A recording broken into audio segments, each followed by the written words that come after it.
Сәлем қыздар, бүгін біз сіздермен өте дәмді, ерекше араб самсасын дайындайтын боламыз. Ең алдымен қамырын дайындаймыз.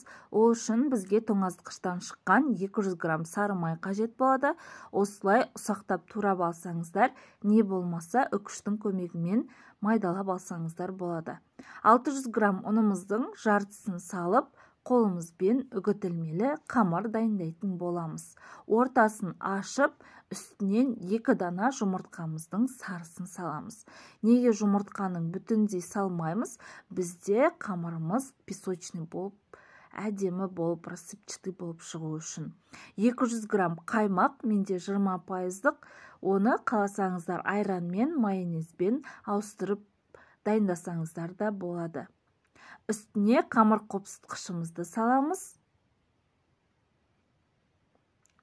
Тұзымызды саламыз. Барлығын басын бір біріктіріп аламыз.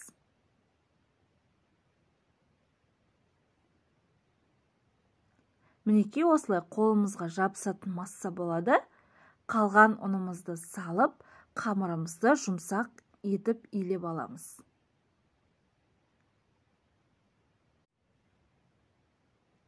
Қаншалықты көп илесек, біздің қамырымыз соншалықты иілгіш болады. Яғни құрамындағы сары майды қолдың температурасы ерітіп форма береді. Дайын қамырымызды 10 теңдей бөліктерге бөліп аламыз. Бетін жауып тындырамыз. Салмасын дайындаймыз. Салмасы үшін бізге 400 грамм тауық филесі.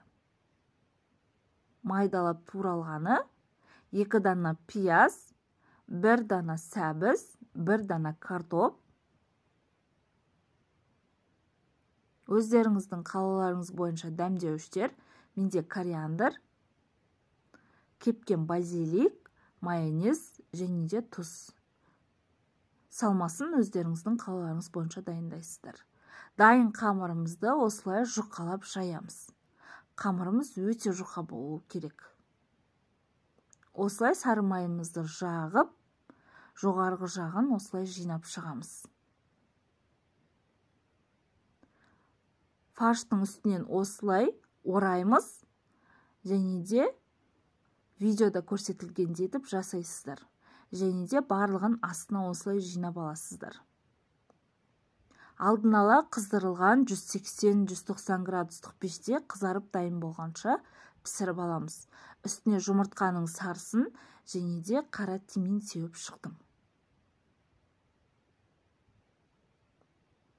Мінекей біздің самсаларымыз дайын, өте әдемі, кез келген дастарханның сәні болады. Жасап көріңіздер, жақындарыңызды осындай тәттілермен қуантыңыздар. Астарыңыз дәмді болсын.